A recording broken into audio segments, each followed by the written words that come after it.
कहाँ से आए? यहाँ के मगरमच्छ दुनिया भर के मगरमच्छों से मुख्तलिफ क्यों? मंगोपीर से जुड़ी मशहूर दास्तानें।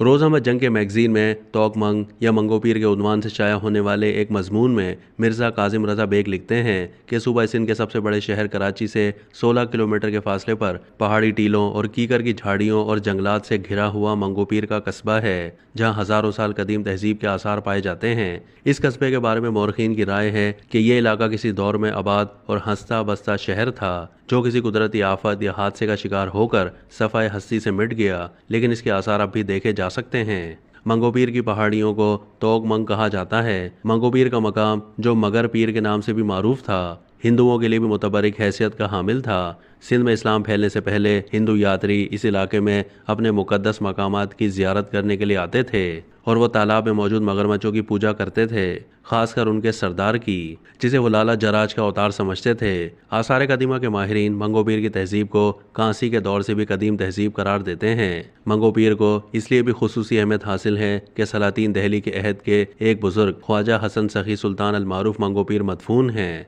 सिंध के मारूफ मौरख मीर अली शेर के मुताबिक ख्वाजा हसन सखी सुल्तान ने जिस मकाम पर अकामत इख्तियार की और चिल्ला कशी करते रहे, वो जगह उनके नाम से मशहूर हो गई। मकामी लोगों की रिवायत के मुताबिक मंगोपीर बाबा की आमद से पहले यहाँ किसी बुजुर्ग की कब्र थी, जिसकी जियारत के लिए बड़ी तादाद में लोग आया करते थे।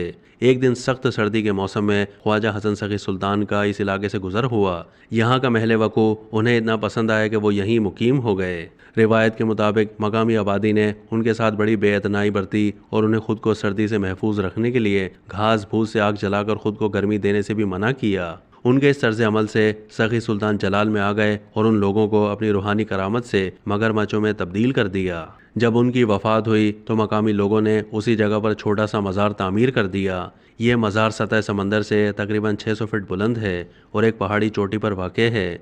बाज़ कदीम रिवायात में बताया गया है कि हज़रत ख्वाजा हसन सखी सुल्तान के आबा व अजदाद 11वीं सदी में बर सग़ीर आए थे।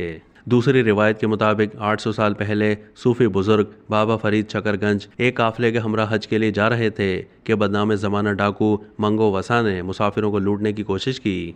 बाबा फरीद से जब उसका सामना हुआ तो उनकी रूहानी शख्सियत का उस पर इतना गहरा असर हुआ कि उसने इस्लाम कबूल कर लिया और जराइम से तौबा कर ली। मंगू वसा ने बाबा फरीद की रहनुमाई में तसव्वुफ की मश्क शुरू कर दी, जिसे बाद में पीर का खिताब दिया गया और वो मंगो पीर कहलाने लगे। उनके मस्कन के नज़दीक गंधक वाले गर्म पानी का एक चश्मा जारी हो गया, जहां आज भी ज़ायरीन जिल्द के अमराज के इलाज की उम्मीद में गुस्ल करने जाते हैं और शिफा पाते हैं। हर साल 8 जुल्हिज्जा को हज़ारों अकीदतमंद सुल्तान सखी मंगोपीर का उर्स मनाते हैं। इसके अलावा सावन के महीने से पहले मेला भी मुनक्किद करते हैं।